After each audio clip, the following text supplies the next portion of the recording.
Yang kedua soal implementasi ini. Yang pertama, tadi Pak Menko PMK dalam keterangan menyatakan bahwa ikut membagi di daerah Jawa Timur kalau tidak salah atau di tempat yang lain. Nah, kemudian Pak Menko Perekonomian, ini Pak Menko di satu sisi sebagai Menko, tapi saya masih ingat bahwa pada tahun 2021 ada berita yang menyatakan terkait dengan kedudukan Pak Menko sebagai Ketua Komite Penanganan COVID-19 dan Pemulihan Ekonomi Nasional atau PEN, di mana realisasi pemulihan ekonomi nasional itu sampai 11 Mei kalau tidak salah 2021 mencapai 172,35 triliun. Nah, pertanyaan saya adalah apakah Bapak sampai saat ini masih menduduki jabatan sebagai Ketua Pemulihan Ekonomi Nasional atau tidak? Karena tadi apa yang disampaikan Yang Mulia Prof. Arief, seolah-olah ada korelasinya karena jabatan Bapak ini kemudian suara Partai Golkar naik signifikan gitu. Mungkin bisa memberikan konfirmasi terkait dengan jabatan Bapak, apakah masih sampai dengan saat ini menduduki jabatan tersebut ataukah tidak. Kemudian yang terakhir ini soal masih implementasi ini adalah tadi kalau keterangan Pak Menko PMK ikut membagi-bagi pelinsos ya, entah yang mana saya tidak terlalu ingat. Yang kedua, Pak Menko Perekonomian juga itu beberapa kali, ini fakta persidangan itu terungkap di sini. Nah, kemudian sedangkan justru Ibu Mensos ini perannya sangat minimalis nih. Ada apa nih Bu Mensos? Apakah setelah rapat kerja dengan DPR itu kemudian membuat Ibu jadi tidak nampak dalam pembagian bansos dan sebagainya. Nah, kemudian yang terakhir ini saya kalau tidak salah kemarin dari Paslon 01 yang mengungkap dalam persidangan bahwa Bapak Presiden itu 24 kali kunjungan ke daerah dengan membagi bansos. Tidak, ini dari pemohon ya. Saya tangkap itu kemarin dalam persidangan. Nah, pertanyaan saya adalah dalam teknis pembagian bansos ataupun pelinsos, apakah Pak Menko PMK, Pak Menko Perekonomian, selain Ibu Mensos dan juga Pak Presiden itu boleh terlibat? Karena fakta-fakta persidangan ini saya kira perlu juga mungkin ada informasi bagi persidangan, karena dari pemohon baik 1 maupun 2 ada kecurigaan dari mana alokasi anggaran bantuan sosial yang disampaikan oleh Presiden. Hal yang disampaikan oleh Ketua Majelis Hakim, Bapak Yang Mulia Bapak Soeharto, kami kira saya sudah menjawab semuanya. Kemudian yang kedua untuk anggota Majelis Hakim yang mulia Bapak Arief Hidayat mengenai kata penugasan. Kata penugasan ini sesuai dengan Perpres nomor 35 tahun 2020 itu tentang Kemenko PMK. Jadi kemudian apa makna di balik kata penugasan ini? Tentu saja penugasan yang dimaksud adalah dalam kapasitas saya sebagai pembantu presiden, bukan dalam kapasitas yang lain. Gitu ya. Kami tidak bisa memberikan per definisi secara tepat, gitu. Tetapi sebagai contoh saja, di samping kami ini melaksanakan tupoksi yang sudah ada di dalam Perpres, kami juga melaksanakan tugas-tugas di luar tupoksi kami. Biasanya tugas-tugas itu adalah yang berkaitan dengan tugas yang sifatnya lintas sektoral, sehingga tidak per definisi tidak bisa dipastikan itu tugasnya siapa. Kalau kami boleh mengambil contoh yang mulia, misalnya sekarang ini untuk penanganan mudik. Penanganan mudik itu tidak bisa definisikan urusannya siapa. dengan kondisi seperti itu, Presiden bisa saja menunjuk salah satu Menko untuk ditugasi untuk melakukan koordinasi. Karena itu yang kami koordinasikan, Yang Mulia, sebagian besar malah justru bukan menteri yang berada di dalam koordinasi kami, menurut Perpres nomor 35 tadi. Misalnya Menteri Kapolri, misalnya. Kemudian ada Menteri Perhubungan, Menteri PUPR, Menteri Perdagangan. Yang menteri yang berada di dalam koordinasi saya cuma satu saja, yaitu Menteri Agama. Nah, ini kami mendapatkan surat penugasan. Kemudian ada juga tugas yang sifatnya simpel. Misalnya kami mendapatkan tugas dengan surat tugas untuk mewakili beliau, untuk menghadiri upacara atau acara tertentu. Di situ saya sebagai wakil dari mewakili beliau untuk menyampaikan pokok-pokok pikiran. Biasanya itu ada dari kepresidenan yang saya tinggal membaca, tapi kadang-kadang juga diberi wewenang penuh untuk kami menyampaikan sesuai dengan apa yang sudah ada pada kami. Demikian Yang Mulia yang bisa kami jelaskan. Mohon izin Pak Ketua. Mohon maaf Prof. Iya. Cair. Saya mendalami berikutnya sedikit. Nah, ini sesama guru besar di rangka pendahulu misalnya saya. Silakan Yang Mulia. Saya tanya begini, pernahkah ada tugas-tugas yang agak aneh-aneh gitu? Saya mohon maaf kurang tahu apa yang dimaksud aneh. Aneh itu di luar tupoksi. Setahu saya tidak ada. Tidak ada ya? Tidak ada. Terima kasih. Iya.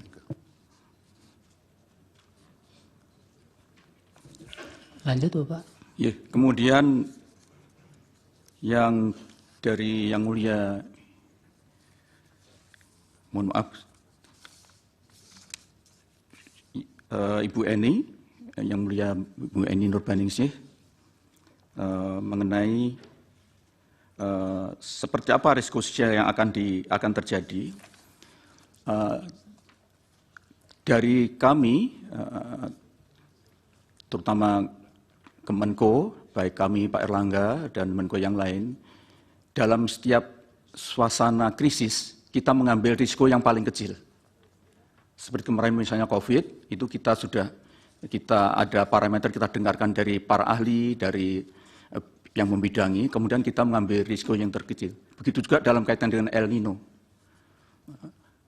Rawan pangan El Nino ini kita tidak mau mengambil risiko, karena itu kita melakukan treatment dengan tingkat yang paling maksimal. Misalnya, di dalam memberikan bantuan pangan melalui Bapanas misalnya, kami mengambil level yang paling tinggi, yaitu 22 juta.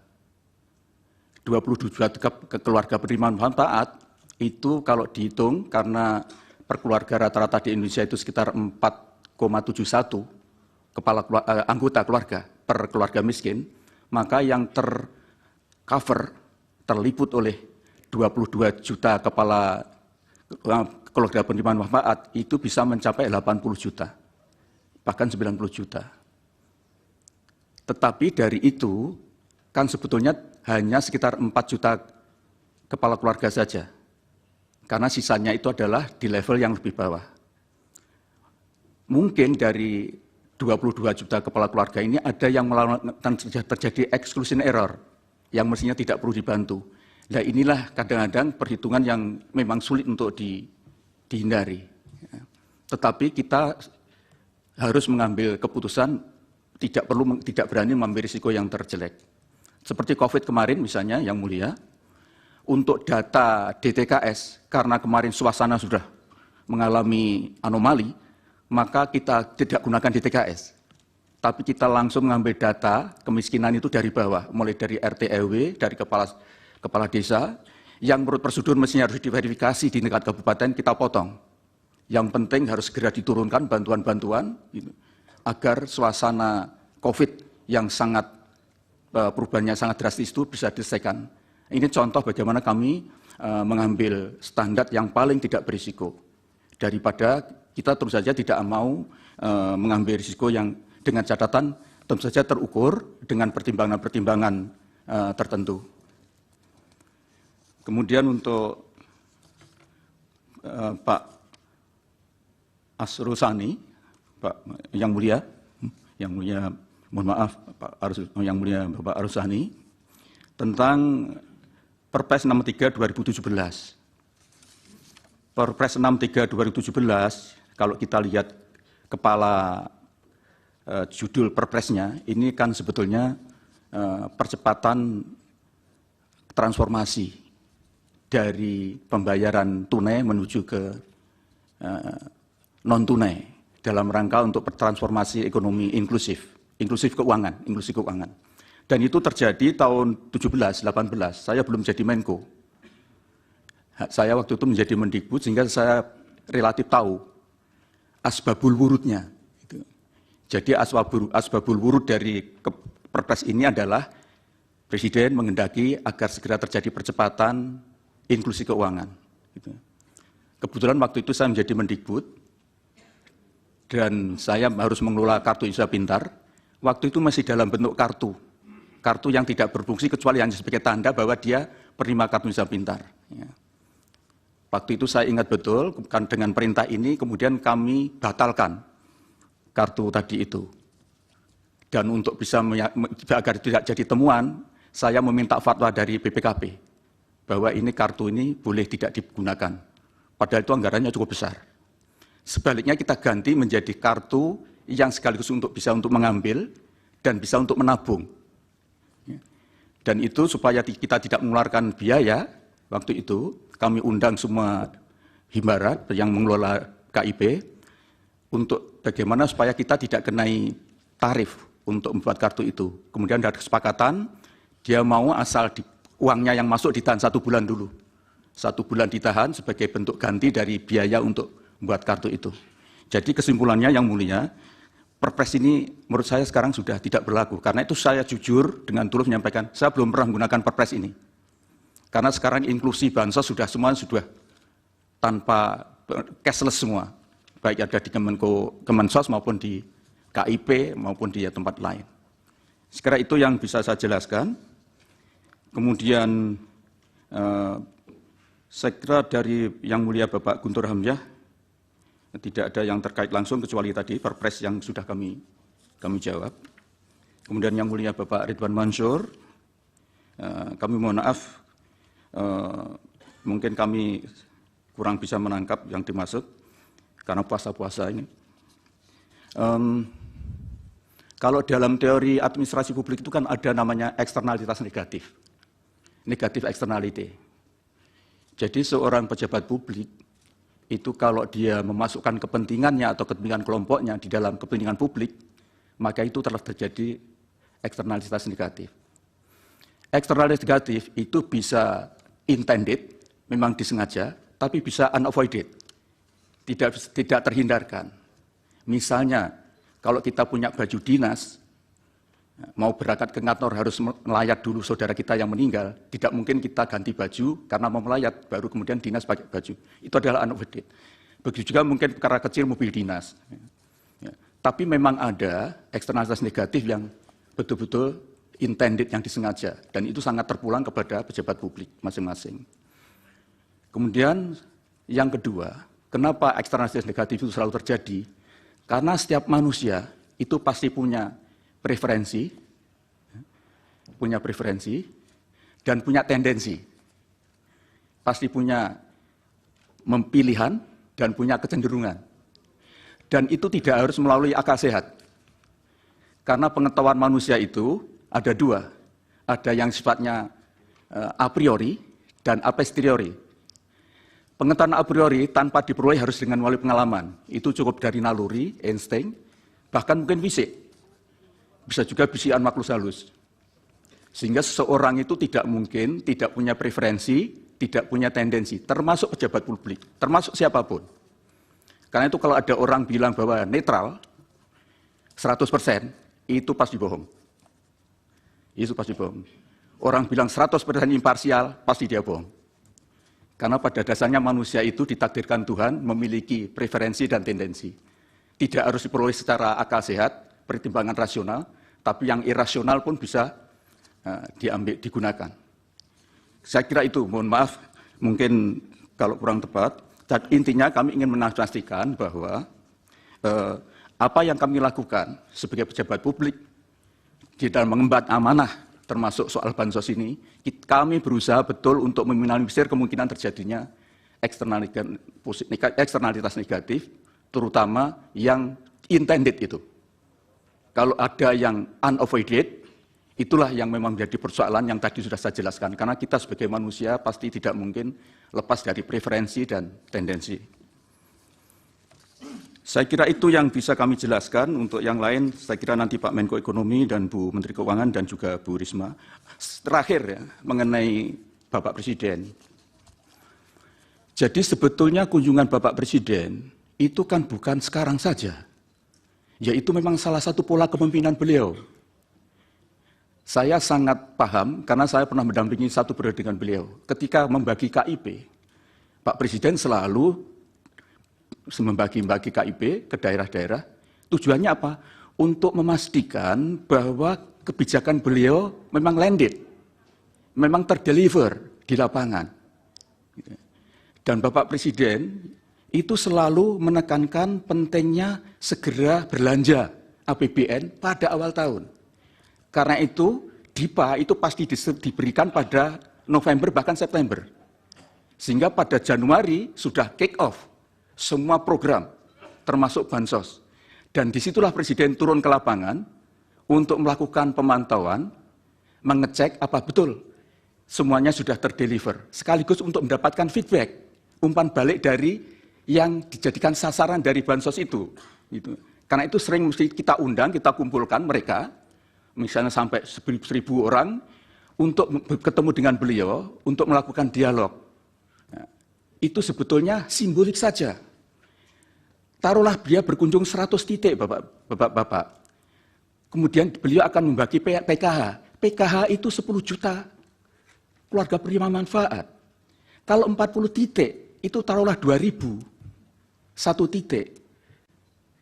Berapa? Kan hanya 800.000. Masa 800.000 kunjungan beliau bisa mempengaruhi seluruh Indonesia? Saya tidak tahu, saya belum memiliki angka-angka yang jelas. Tetapi begini, sepanjang yang saya tahu, Bapak Presiden kalau berkunjung ke lapangan, itu tidak hanya 1 titik, bisa sampai 5 titik. Dan sekarang ini adalah tahun akhir kepemimpinan beliau. Beliau pasti ingin memastikan bahwa proyek-proyek strategis sekarang ini sudah tuntas. Beliau betul-betul wanti-wanti tidak boleh meninggalkan proyek mangkrak. Karena sekarang ini kalau beliau berkunjung, pasti meresmikan program-program strategisnya bersamaan dengan kemudian mengecek keadaan bansos, mengecek yang lain. Jadi biasanya lebih dari 5 titik. Menurut saya, kalau ada daerah kok sering dikunjungi oleh Presiden, kemungkinan besar di situ banyak proyek malahan. Proyek dari strategi nasional yang diberikan kepada daerah itu. Sekali lagi saya sampaikan, terlalu muskil kalau hanya 100 kunjungan untuk secara simbolik membagi bansos, kemudian itu berpengaruh secara nasional, itu saya kira doesn't make sense. Mohon Bapak tidak berpendapat soal itu. Mohon maaf. Ya. Ya. Saya kira itu yang bisa saya sampaikan. Terima kasih Yang Mulia, mohon maaf kalau kurang berkenan. Baik, sebentar Prof. Saya sedikit juga. Oh iya. Iya Pak Muhadjir, terakhir yang saya sampaikan tadi berkaitan dengan 22 juta yang lebih KPM yang adanya surat dari Kepala Badan Pangan Nasional kepada Direktur Bulog itu. Ini tadi kan pertanyaan saya adalah siapa ini yang mengeksekusi Pak? Sampai ke tingkat penerima ini. Kemudian yang kedua, ini kan apakah betul ini sebenarnya pengejauhan dari El Nino tadi? Yang konon kalau ada pihak yang mengatakan bahwa sebenarnya November itu sudah selesai. Tapi tadi Bu Menteri kan mengatakan bahwa ini dari BRIN dan dari BMKG mengatakan bahwa ini masih perlu ada mitigasi perpanjangan. Nah, apakah itu aktualisasinya? Kalau iya, kemudian siapa sih sebenarnya yang Bapak yang mengeksekusi itu di tingkat bawah? Atau kenapa sebentar? Kenapa tidak itu kemudian di-deliver ke Kementerian Sosial? Terima kasih. Terima kasih Yang Mulia. Kami akan menjawab mungkin nanti untuk lebih detail bisa Pak Menko Ekonomi dan Ibu Menteri Keuangan dan Bu Risma. Benar Yang Mulia, jadi 22.004.000 itu adalah bantuan cadangan pangan yang sekarang didistribusikan. Dan itu adalah di bawah Bappenas. Datanya menggunakan data P3KE yang ada pada kami, yang tadi sudah saya jelaskan, itu adalah hasil data triangulasi, yang sudah saya jelaskan tadi dari berbagai sumber existing data, kemudian kita lakukan penyempurnaan dan pengintegrasian dan penyaluran dana. Kemudian tentu saja di lapangan yang menjadi pensuplainya adalah Bulog. Jadi penyedia komoditasnya Bulog, kemudian yang menyalurkan adalah Bappenas.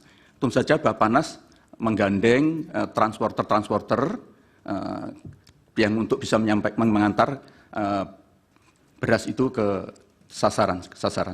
Demikian Yang Mulia. Baik.